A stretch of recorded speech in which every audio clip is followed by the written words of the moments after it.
സ്ക്രീനിൽ കാണുന്ന വാചകം പിണറായി വിജയൻ പിന്നിൽ എന്നുള്ളത് അതാണ് ഈ മണിക്കൂറിലെ ഈ സെക്കൻഡിലെ ഏറ്റവും പ്രധാനപ്പെട്ട വാർത്ത. മുഖ്യമന്ത്രി പിണറായി വിജയൻ ധർമ്മടത്ത് പിന്നിട്ട് നിൽക്കുന്നു. അതായത് ഇടതുപക്ഷത്തിന്റെ ക്യാപ്റ്റൻ, കേരളത്തിന്റെ ക്യാപ്റ്റന് ഒരു ഘട്ടത്തിലെങ്കിലും വോട്ടെണ്ണലിന്റെ ഒരു ഘട്ടത്തിലെങ്കിലും പിന്നോട്ട് പോകേണ്ടി വരുന്നു എന്നത് കേരളം നൽകുന്ന സന്ദേശമാണ്. തളിപ്പറമ്പിൽ മത്സരിച്ച അബ്ദുൾ റഷീദ് എന്ന സ്ഥാനാർത്ഥിയായപ്പോൾ അബ്ദുൾ റഷീദ് എന്ന ചുണക്കുട്ടൻ പിണറായി വിജയനെ പിന്നിലാക്കിയിരിക്കുകയാണ്. ആ യുവ തുർക്കിയാണ് ഇപ്പോൾ മുന്നിട്ട് നിൽക്കുന്നത് ധർമ്മടത്ത്. ഇതാണ് കേരളം കാത്തിരിക്കുന്നത്. ധർമ്മടത്ത് പിണറായി വിജയൻ പിന്നിൽ. പിണറായി വിജയന്റെ മുട്ടിടിപ്പിക്കുന്നു. അതെ, കൃത്യമായി ഭൂരിപക്ഷം എം പി ഗോവിന്ദന്റെ പകുതിയാക്ക അബ്ദുൾ റഷീദ് അവിടെ വലിയ തോതിൽ ഇപ്പോൾ പിണറായി വിജയന്റെ മുട്ടിടിപ്പിക്കുന്നു. സാക്ഷാൽ പിണറായി വിജയൻ ഇപ്പോൾ നിന്ന് മുട്ടിടിക്കുകയാണത്രേ.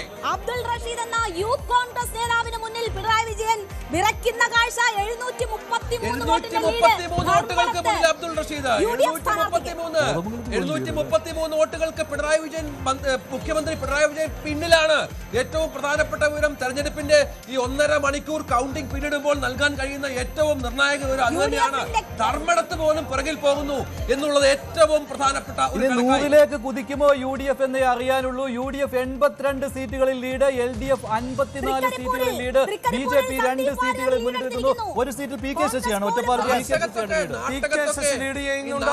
ഉടുമ്പൻചോലി സേനാപതി വേണുവാണ് മുന്നിട്ട് നിൽക്കുന്നത്. ഏറ്റുമാനൂർ നാട്ടകം സുരേഷ. പക്ഷേ ഈ മണിക്കൂറിലെ ഈ നിമിഷത്തെ ഏറ്റവും പ്രധാനപ്പെട്ട വിവരം തീർച്ചയായും ധർമ്മടത്ത് നിന്ന് തന്നെയാണ് അത് ആവർത്തിക്കേണ്ടി വരുന്നത്. യൂത്ത് കോൺഗ്രസിന്റെ മുഖമായ അബ്ദുൾ റഷീദ് ഇപ്പോഴിതാ ഒരു ഘട്ടത്തിലെങ്കിലും പിണറായി വിജയനെ പിന്നിലാക്കുന്നു. 733 വോട്ടുകൾക്ക് ഇപ്പോഴിതാ എതിർ സ്ഥാനാർത്ഥിക്ക് മുന്നിൽ വിറങ്ങലിച്ചു നിൽക്കേണ്ടി വരുന്ന പിണറായി വിജയനെ നമുക്ക് കാണേണ്ടി വരുന്നു എന്നതാണ് രാഷ്ട്രീയ കേരളം ഈ തെരഞ്ഞെടുപ്പിൽ എന്ത് ജനവിധിയാണ് നൽകുന്നത് എന്നതിന്റെ പിണറായി വിരുദ്ധത, പിണറായി വിജയനെതിരെയുള്ള ഒരു വോട്ടെടുപ്പായിട്ട് ഇത് മാറുകയാണ്. അതിന്റെ സന്ദേശമാണ് പിണറായി വിജയൻ ധർമ്മടത്ത് പിന്നിട്ട് നിൽക്കുന്നു എന്നുള്ള ഈ വാർത്ത.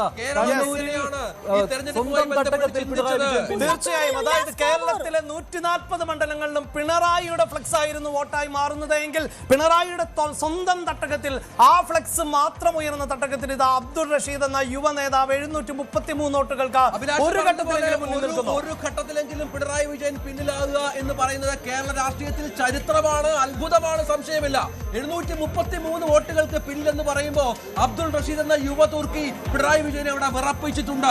ഇപ്പോൾ സ്ക്രീനിൽ തെളിയേണ്ട ഫോട്ടോ VP അബ്ദുൾ റഷീദിന്റേതാണ്. ഈ ഘട്ടത്തിൽ പിണറായി വിജയനെ പിന്നിലാക്കിയ ചുണക്കുട്ടി VP അബ്ദുൾ റഷീദ് ധർമ്മടത്ത് മുന്നിൽ. ധർമ്മടത്ത് VP അബ്ദുൾ റഷീദ് മുന്നിൽ എന്നുള്ളതാണ് ഈ മണിക്കൂറിലെ ഈ 9:27 ആകുമ്പോൾ തെരഞ്ഞെടുപ്പ് കൗണ്ടിംഗ് ആരംഭിച്ച് 1 മണിക്കൂർ 27 മിനിറ്റ് പിന്നിടുമ്പോൾ ധർമ്മടത്ത് VP അബ്ദുൾ റഷീദ് കേരളത്തിന്റെ ക്യാപ്റ്റനായി CPM അവതരിപ്പിച്ച വരുന്ന തെരഞ്ഞെടുപ്പിൽ തിരിച്ചു വരുമെന്ന് വിചാരിച്ച പിണറായി വിജയൻ 737 വോട്ടുകൾക്ക് പിന്നിലാണ് ധർമ്മടത്ത്. കണ്ണൂരിലുടനീളം ഈ കാറ്റ് ആഞ്ഞു വീശുമോ അത് നമ്മൾ കാത്തിരുന്ന് കാണണം. കണ്ണൂരിലുടനീളം ഈ കാറ്റ് ആഞ്ഞു വീശിയാൽ അത് വലിയ തോതിലുള്ള കാര്യങ്ങൾ 1-ാം റൗണ്ട്. കൂടുതൽ വാർത്തകൾക്ക് News 18 Keralam YouTube channel subscribe ചെയ്യുക.